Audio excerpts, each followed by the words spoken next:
9,000 years ago, someone painted mushrooms on a cave wall in North Africa.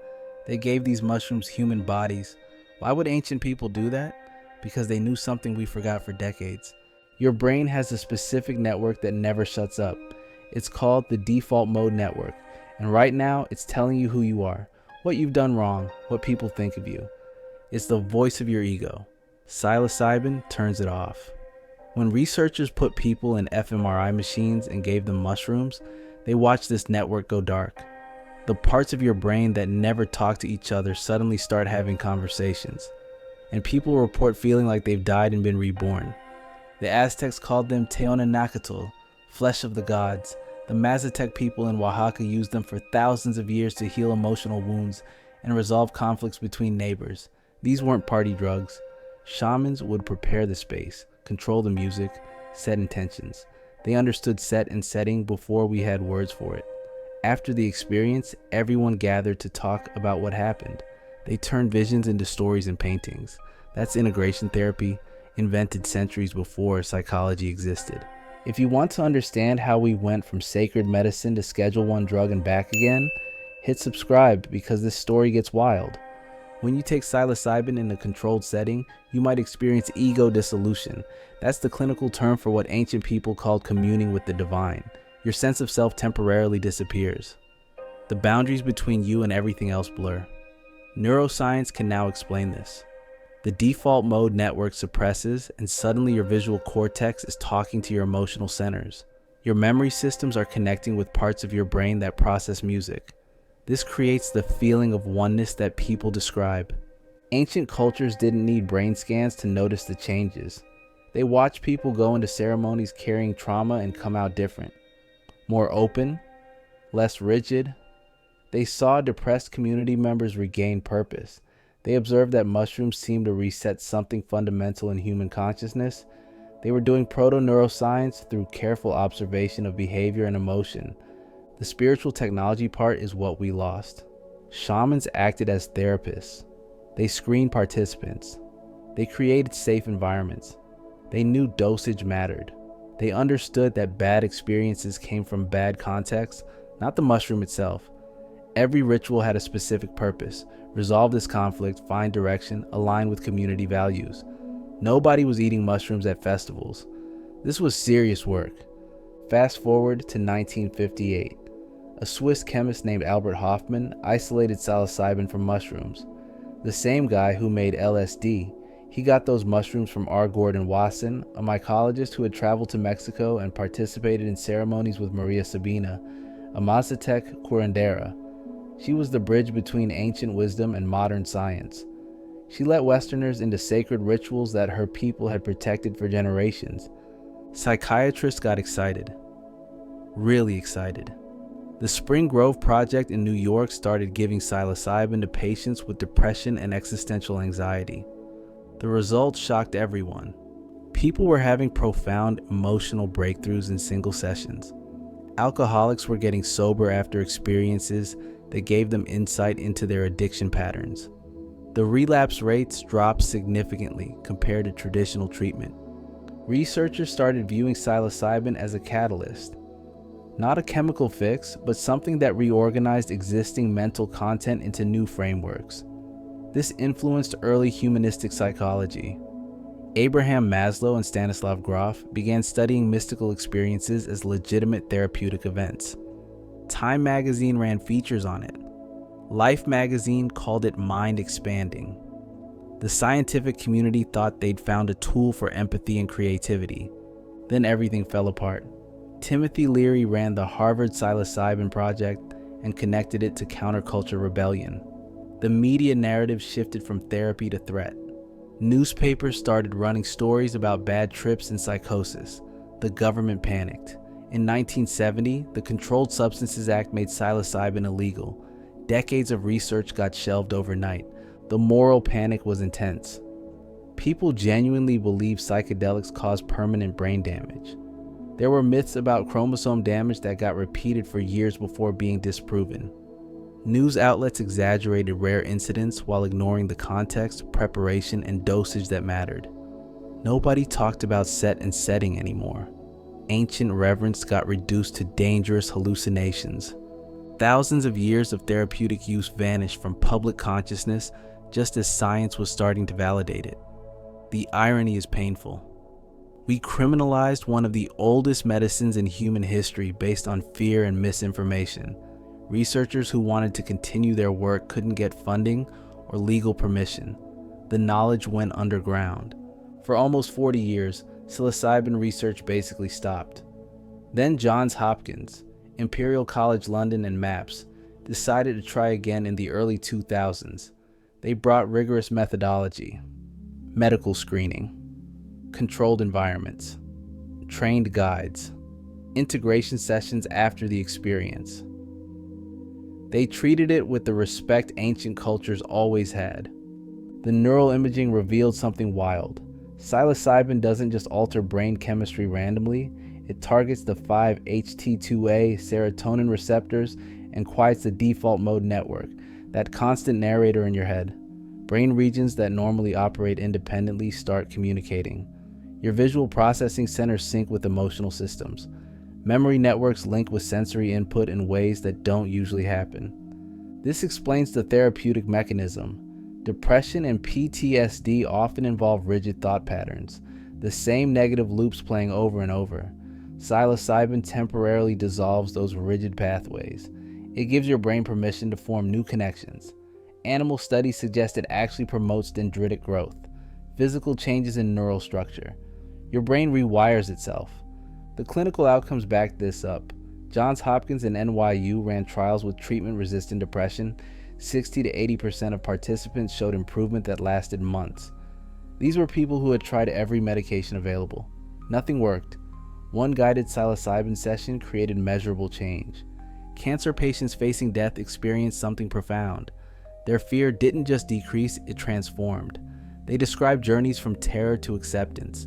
Their entire relationship with mortality shifted. Researchers measured this using the Mystical Experience Questionnaire. The stronger the mystical experience, the better the therapeutic outcome. The spiritual component wasn't separate from healing. It was central to it. Smokers quit after psilocybin sessions, targeting their addiction. The success rates were higher than any conventional treatment. Veterans with PTSD started processing trauma they'd carried for decades. People with cluster headaches, a condition that resists most medicine, found relief. The applications kept expanding. Michael Pollan wrote How to Change Your Mind and brought all this research to mainstream audiences. He combined science, cultural history, and personal memoir. He tried psilocybin himself and wrote about it honestly. He interviewed patients who had overcome years of depression in single sessions. He talked to the researchers risking their careers to study a Schedule I substance. Pollan emphasized something critical. Psilocybin reorganizes existing mental content. It doesn't give you new information. It reveals new frameworks for understanding what you already know. One woman he interviewed, terminally ill with cancer, described her experience as moving from seeing death as an ending to seeing it as a transition. Same facts, completely different emotional relationship. Paul Stamets approached it from a different angle. He's a mycologist who sees mushrooms as nature's communication network. Fungi connect entire ecosystems underground, sharing nutrients and information between trees. Stamets proposed that psilocybin works similarly in the brain, connecting isolated systems into integrated networks. He developed stacking protocols, small doses of psilocybin combined with lion's mane mushroom, which promotes neurogenesis, plus niacin for circulation. The idea was to enhance neuroplasticity without the full psychedelic experience. Whether this works is still being researched, but Stamets connected ecological thinking with neuroscience in ways nobody had before. The risks are real and need honest discussion. People with schizophrenia or bipolar disorder can destabilize on psychedelics. Screening is essential. Unsupervised use in chaotic settings increases the chance of panic or psychological trauma. Proper dosing matters. Having a trained sitter matters. The physical environment matters. Integration is where a lot of people fail. You can have a profound experience and then return to normal life without processing what happened. The insights fade. You're left confused about what it meant. Ancient cultures understood this. They built in communal interpretation and storytelling. Modern therapy is rediscovering that wisdom. Psilocybin is physiologically safe. You can't overdose on it the way you can with alcohol or opioids. But safe doesn't mean trivial. These experiences are mentally intense. They can bring up suppressed trauma. They can temporarily dissolve your sense of reality. That's therapeutic in the right context and potentially harmful in the wrong one. Social media hasn't helped. Spiritual influencers oversimplify the experience and commercialize it. They make it sound like a magic cure that requires no work. That's dangerous. Psilocybin is a catalyst, not a solution. It works best combined with ongoing therapy, lifestyle changes, and genuine self-reflection. There are also serious questions about access and ethics. Indigenous communities preserve this knowledge through persecution. Now that it's becoming legal and profitable, are those communities being acknowledged? Are they benefiting? Ecological sustainability matters too. Overharvesting wild mushrooms damages ecosystems. Legalization needs to address these issues. Right now, we're in a weird transitional moment. Oregon and Colorado have legalized psilocybin therapy programs. The FDA granted breakthrough therapy status for psilocybin treating depression. Some university hospitals and Veterans Affairs centers are cautiously exploring supervised models, but federally, it's still illegal in most places. Microdosing studies are ongoing. The idea is taking subperceptual doses, amounts too small to cause hallucinations, to improve mood and creativity. The science is mixed so far. Some people swear by it. Controlled trials show smaller effects than anecdotal reports suggest. Placebo might play a role. We need more data. Public perception has shifted dramatically. 10 years ago, suggesting psychedelics had medical value got you laughed out of serious conversations. Today, major medical journals publish psilocybin research. The New York Times runs features on it. The cultural narrative is changing from dangerous hallucinogen to mental health innovation. Indigenous models are informing modern integration therapy. Clinicians are learning from traditions that never stopped using these medicines. There's a convergence happening between ancient wisdom and contemporary neuroscience. Both approaches validate each other. The philosophical implications go deep. Psilocybin serves as both mirror and microscope for consciousness. It reveals how your brain constructs your sense of self. It shows that the boundaries you experience between yourself and the world are partly neurological fiction. This raises questions about the nature of reality and identity that philosophy has grappled with for centuries. Some researchers think studying psychedelics will help us understand consciousness itself. How does subjective experience emerge from brain activity? Why does altering serotonin receptor function change your entire sense of being? These aren't just medical questions. They're fundamental mysteries about human existence. The molecule never changed. Psilocybin has been the same chemical for millions of years, long before humans evolved. What changed was our relationship to it. We went from reverence to prohibition to cautious scientific acceptance. The journey says more about human culture than it does about the mushroom. We're watching science and spirituality reconcile after decades of separation.